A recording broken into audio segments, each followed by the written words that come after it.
Ok, donc tu nous as parlé de tes inspirations un peu, Kerry Chandler, etc. Est-ce qu'il y a d'autres artistes que tu as envie de citer ou est-ce qu'il y a d'autres choses que tu peux nous dire sur ce qui t'inspire ou ce qui pousse, ce qui éveille ton esprit créatif? Bah, moi en fait, il y avait beaucoup d'artistes enfin, pas des artistes, mais il y a des sons des fois que j'entends que je suis complètement fan, qui viennent pas forcément, ils sont pas forcément destinés à être joués. Enfin, je sais pas comment dire ça, mais par exemple, tu vois, il y a tous les vinyles que tu trouves, tu vois, dans un shop, ils sont destinés à être achetés et à être joués. Tu vois, c'est logique, tu vois, mais par exemple, je te dis un truc réel, par exemple, une musique de jeu, une musique de jeu de PS2, vraiment, hein, réellement, c'est pas destiné à être joué, c'est destiné à être écouté quand tu joues.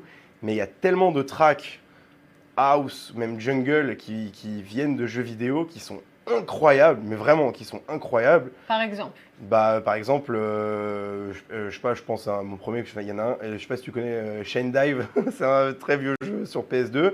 Bah, il y a des sons house, garage dedans qui sont deep house, qui sont exceptionnels. Genre vraiment, ça m'inspire grave, alors que c'est pas censé être inspirant. Je sais pas si tu vois ce que je veux dire. Enfin, c'est pas censé. Être joué sur une platine. Ouais, tu vois, c'est des sons de jeu. Même, tu vois, par exemple, le son, il y a un son que j'adore.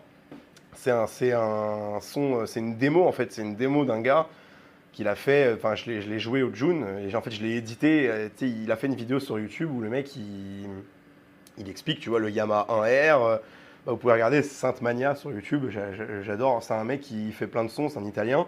Et lui, il est pas du tout en mode ouais, moi je sors des disques, je fais de la musique et tout. Lui, il est plus en mode sur YouTube, voilà, il explique les synthés, il monte les synthés, il explique le son et tout. Et il fait des fois des petites démos, tu vois, pour montrer ce que ça donne. Mais des fois, les démos qu'elles font, elles sont incroyables. Mais vraiment, elles sont incroyables. Et genre, il fait sa démo, tu vois, pendant 10 minutes de son son.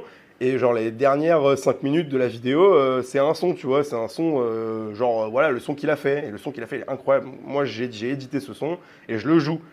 Alors que c'est pas censé être joué, tu vois, c'est une démo. Tu sais, quand tu achètes un clavier et tu fais play et ça joue le truc démo, des fois, ce truc-là, il est énervé. Et voilà, moi, j'essaye un peu d'aller dans d'autres univers, tu vois. Il y a les sons de jeu, les sons de films qui sont géniales des fois. T'as les OST de films où des fois ils mettent de la grosse house, la grosse techno, c'est incroyable.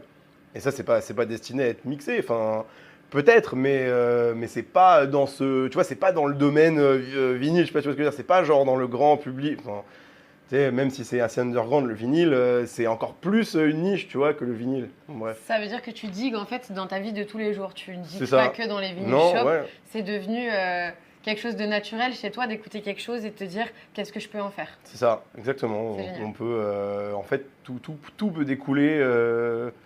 Tout peut découler un son. Il y Tout a peut pas. t'inspirer. Ouais,